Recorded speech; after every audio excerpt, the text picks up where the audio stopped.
जब आप हिंदुस्तान के पोर्ट्स, एयरपोर्ट्स, डिफेंस इंडस्ट्री, ये सब जब आप अदानी को देते हो,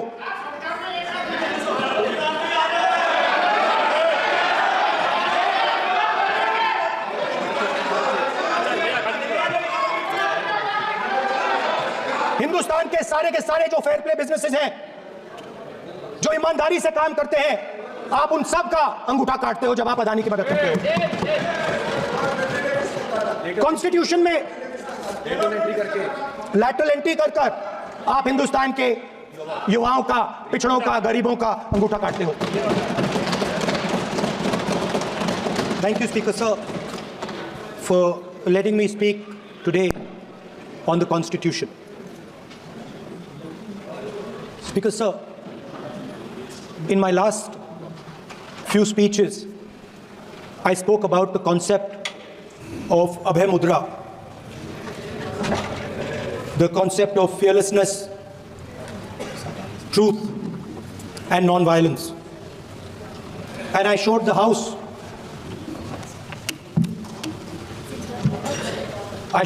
images of our different religions displaying this Abhay Mudra.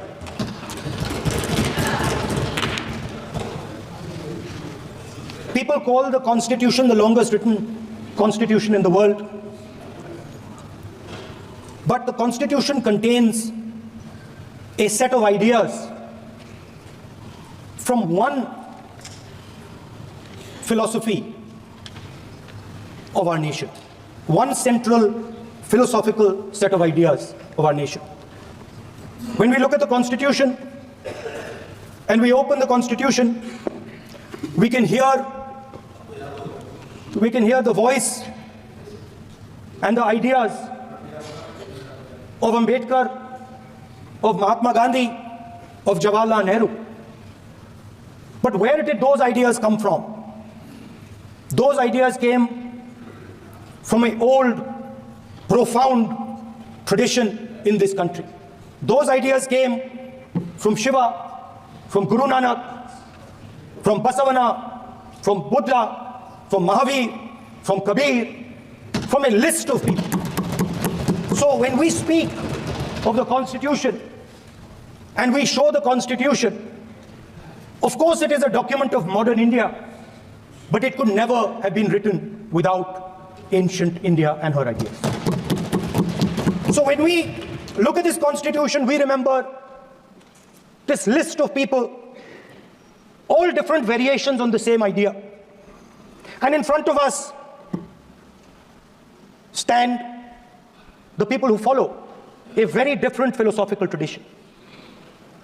And I want to start my speech by quoting what the supreme leader, not of the BJP, but of the modern interpretation of the ideas of the RSS has to say about the Constitution of India and about how he thinks India should be run. The worst thing about the Constitution, the worst thing about the Constitution of India is that there is nothing Indian about it.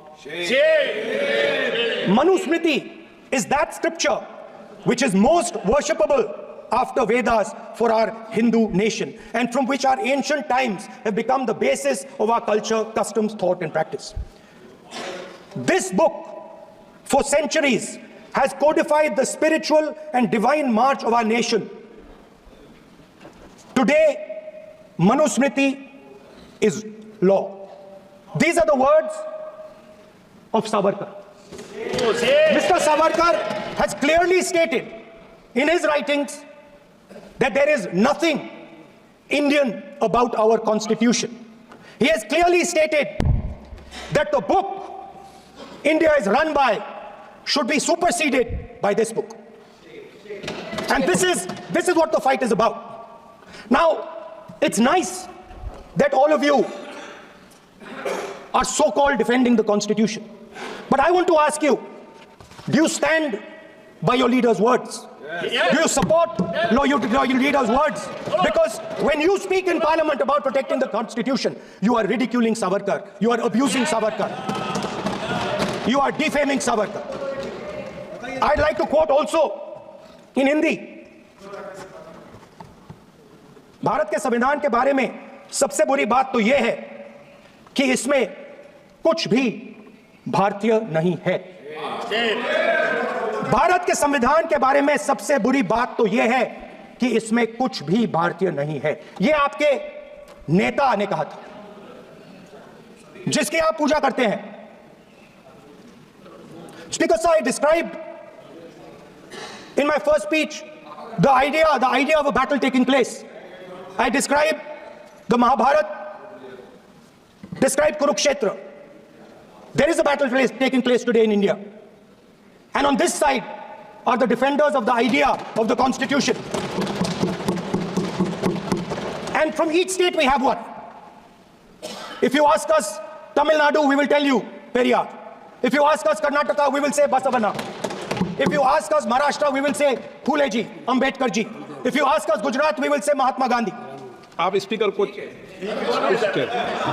You praise these people. You praise these people hesitatingly because you have to. But the truth is that you want India to be run the way it used to be run. जैसे हिंदुस्तान पहले चलाया जाता था, वैसे ही आप हिंदुस्तान को चलाना चाहते हो। मैं बता रहा हूं, आ रहा हूं। पेशेंस रखिए थोड़ी, इतना एक्साइटमेंट नहीं होना चाहिए। स्पीकर सर, जब मैं छोटा था दिल्ली में, स्पीकर सर, दिल्ली के चारों ओर जंगल हुआ करता था। जो आज यहां रहते हैं उनको ताज्जुब होगा कि एम्स के बिल्कुल बगल में जंगल शुरू होता था।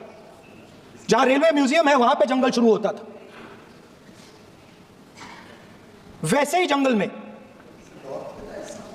दोनों नॉर्थ और साउथ, वैसे ही जंगल में हजारों साल पहले एक युवा, 6-7 साल का युवा, हर रोज सुबह उठ के 4 बजे उठ के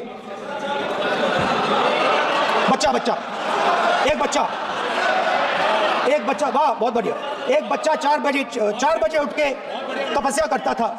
हर रोज सुबह तपस्या, हाँ, हर रोज सुबह वो धनुष उठाकर तीर कमान चलाता था और घंटे उसने तपस्या की, सालों के लिए उसने तपस्या की। पास लोगों को पता लगने लगा कि लड़का है। यही तो आप नहीं समझ सकते हो, यही तो प्रॉब्लम है। धनुष में तपस्या है, मनरेगा के काम करने में तपस्या है। तपस्या का मतलब शरीर में गर्मी पैदा करना, समझिए। हाँ, तब का यह मतलब है, तपस्या का यह मतलब है।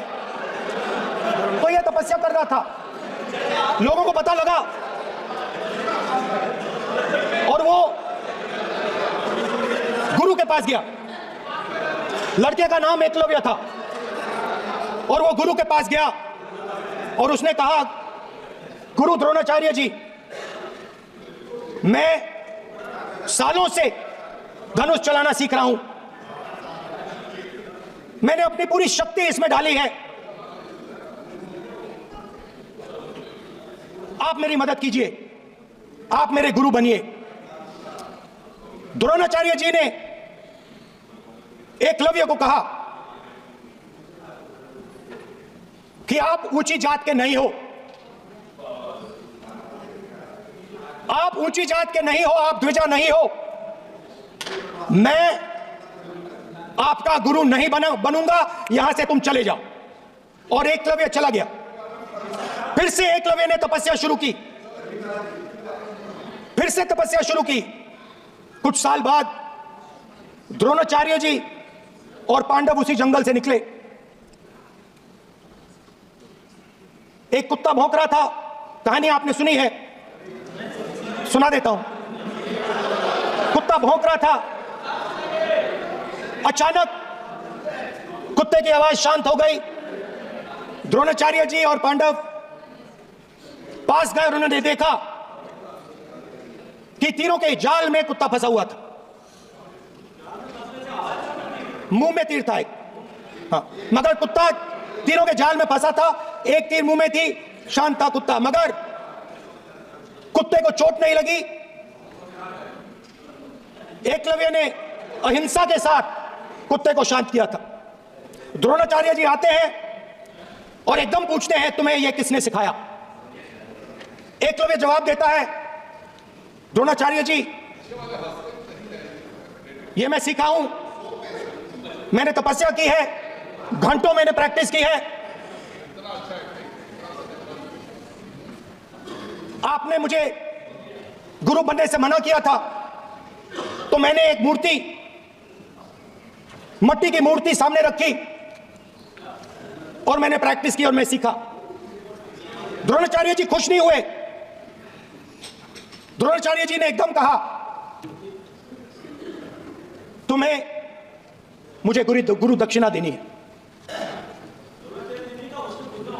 नहीं नहीं, ये आपकी स्टोरी है, ये आपकी स्टोरी है। मेरी स्टोरी है कि द्रोणाचार्य ने पूछा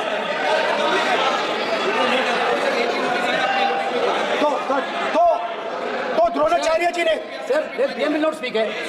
Lord wants you. If you are not giving order, Prime Minister has to speak. That's what want. If you are not giving protection, if you are not giving protection to LOP, then Prime Minister has to speak here. I will tell you. We will be very clear. माननीय सदस्य, आपको मैंने कई बार कहा, आप धमकी शब्दों में मत बोला करिए। द्रोणाचार्य जी ने, कार्य मंत्री बोले कितने डिस्टर्बेंस कर रहे थे। द्रोणाचार्य जी ने कहा कि मुझे आप गुरु दक्षिणा दीजिए। मेरी स्पीच ले ली आपने। तो द्रोणाचार्य जी ने उनसे कहा कि गुरु दक्षिणा के लिए मुझे तुम्हारा हुनर, तुम्हारा भविष्य, तुम्हारा अंगूठा चाहिए। और एकलव्य ने अंगूठा काट के द्रोणाचार्य को दे दिया।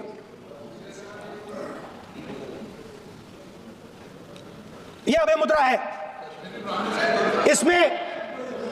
इसमें कॉन्फिडेंस, स्ट्रेंथ, निडरता कहां से आती है? हुनर से आती है, इस अंगूठे से आती है। ये लोग इसके खिलाफ हैं। जैसे द्रोणाचार्य जी ने एकलव्य का अंगूठा काटा, वैसे ही आप पूरे देश का अंगूठा काटने में लगे हुए हो।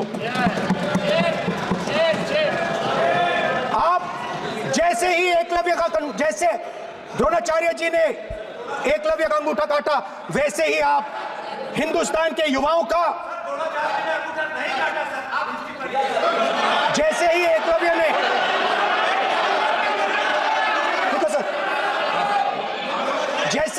जैसे एकलव्य का अंगूठा काटा गया, वैसे ही आप हिंदुस्तान के युवाओं का, सबका अंगूठा काटते हो।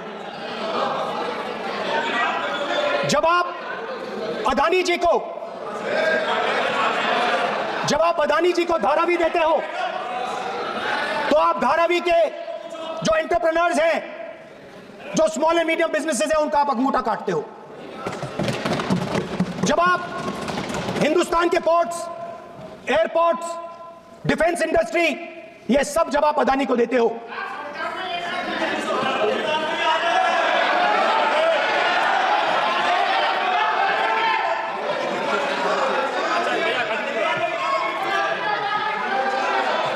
हिंदुस्तान के सारे जो फेयर प्ले बिजनेसेस हैं, जो ईमानदारी से काम करते हैं, आप उन सब का अंगूठा काटते हो जब आप अदानी की मदद करते हो। कॉन्स्टिट्यूशन में लैटरल एंट्री कर आप हिंदुस्तान के युवाओं का, पिछड़ों का, गरीबों का अंगूठा काटते हो।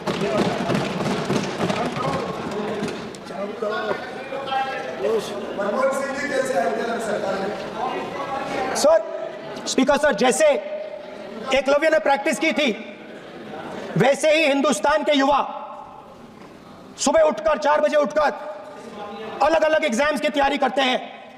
आपने देखा होगा, पहले हजारों युवा सुबह उठकर रनिंग करते थे, वेट ट्रेनिंग करते थे आर्मी में जाने के लिए।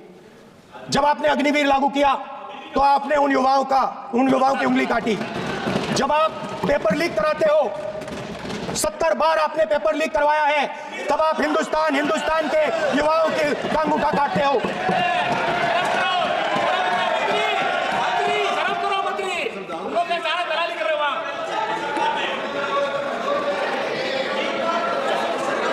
आज बाहर, दिल्ली के बाहर आपने किसानों पर टीयर गैस चलाया है, आपने किसानों पर लाठीचार्ज किया है। किसान आपसे एमएसपी मांगते हैं, सही दाम मांगते हैं, मगर आप अदानी को फायदा पहुंचाते हो, अंबानी को फायदा पहुंचाते हो और किसान का अंगूठा काटने का काम करते हो। देखिए, हम कहते हैं अभय मुद्रा, हम कहते हैं डरो मत, आप कहते हो हम आपका अंगूठा काट देंगे। ये फर्क है। एक तरफ कौन सर बोलिए। मेरे कहना है कि हम एक मिनट प्लीज बैठिए, आप बैठिए, प्लीज बैठिए, आप बैठिए। आज हम भारत के संविधान की 75 वर्ष की गौरवशाली यात्रा पर कर रहे हैं और कल भाई ये चर्चा हुई थी कि हम संविधान की चर्चा करते समय उसकी उच्च कोटि की ये अपेक्षा है। आप स्पीकर सर, आप राष्ट्रपति भाषण नहीं है। कॉन्स्टिट्यूशन में कहीं नहीं लिखा है कि मोनोपोली होनी चाहिए, कॉन्स्टिट्यूशन में कहीं नहीं लिखा है कि पेपर लीक होना चाहिए, कॉन्स्टिट्यूशन में कहीं नहीं लिखा है कि अग्निवीर होना चाहिए, कॉन्स्टिट्यूशन में ये सब नहीं लिखा है। इसलिए मैं यहां रेस कर रहा हूं। कॉन्स्टिट्यूशन में नहीं लिखा है कि हिंदुस्तान के युवाओं का अंगूठा काटना चाहिए, उनका जो हुनर है उनसे छीना जाना चाहिए।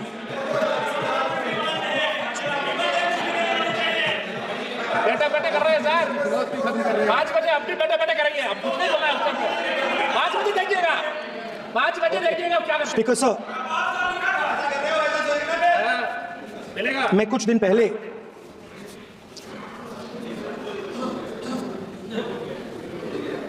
पहले मैं हाथरस गया।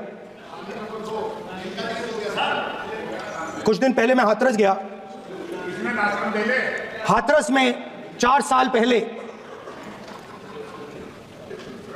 एक लड़की का बलात्कार होता है, गैंग रेप होता है, 3-4 लोग गैंग रेप करते हैं। मैं 2-3 दिन पहले उस लड़की के परिवार के घर में गया।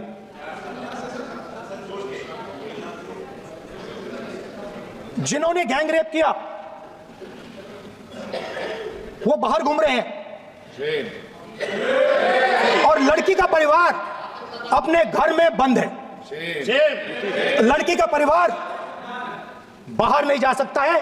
जो अपराधी हैं वो उनको रोज धमकाते हैं और वो बाहर घूमते हैं।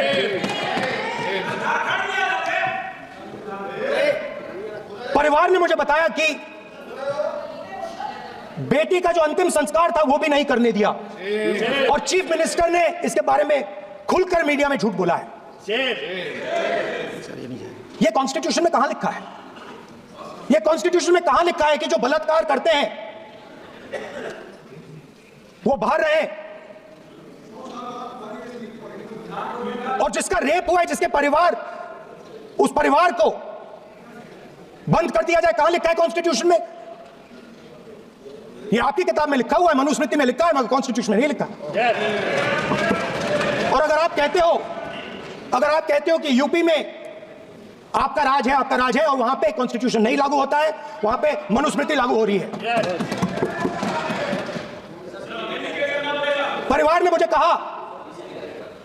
मुझे कहा कि यूपी की सरकार ने उन्हें वायदा किया था, कहा था कि हम आपका रिलोकेशन करेंगे, आपको कहीं और रहने की जमीन देंगे।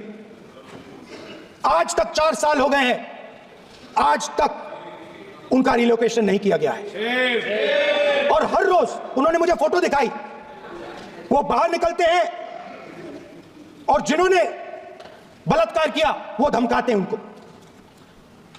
तो मैं इस हाउस में कहना चाहता हूं कि अंबेडकर जी के संविधान वाले लोग, इंडिया गठबंधन वाले लोग, हम सब मिलकर उस परिवार का रिलोकेशन हम करेंगे अगर आप नहीं करोगे तो। और हिंदुस्तान के हर गरीब व्यक्ति को हम ये कहना चाहते हैं, आपकी रक्षा कॉन्स्टिट्यूशन करता है और ये बीजेपी के लोग कॉन्स्टिट्यूशन पर 24 घंटा आक्रमण करते रहते हैं। कॉन्स्टिट्यूशन में लिखा है prohibition of discrimination on grounds of religion, race, caste sex, or place of birth. The state shall not discriminate against any citizen on grounds only of religion, race, caste, sex, place of birth, or any of them. Some days back, youngsters from Sambal came to see me. Innocent people, they had done nothing. They were just, वो बस पास में थे, 5 लोगों को गोली मार के हत्या कर दी। ये कहां लिखा है कॉन्स्टिट्यूशन में? ये कहां लिखा है कॉन्स्टिट्यूशन में? तो लिखा है prohibition of discrimination of grounds of religion. और जहां भी आप जाते हो, एक धर्म को दूसरे धर्म से लड़ाते हो, नफरत फैलाते हो। कहां लिखा है कॉन्स्टिट्यूशन में? कहां लिखा है कॉन्स्टिट्यूशन में कि एक धर्म को दूसरे धर्म से लड़ाना है? कहां लिखा है कॉन्स्टिट्यूशन में कि दलित परिवार को बंद करके अंदर रखना है और उनके अपराधियों को बाहर घूमने देना है? कौन से कॉन्स्टिट्यूशन में लिखा है? मुझे दिखाइए।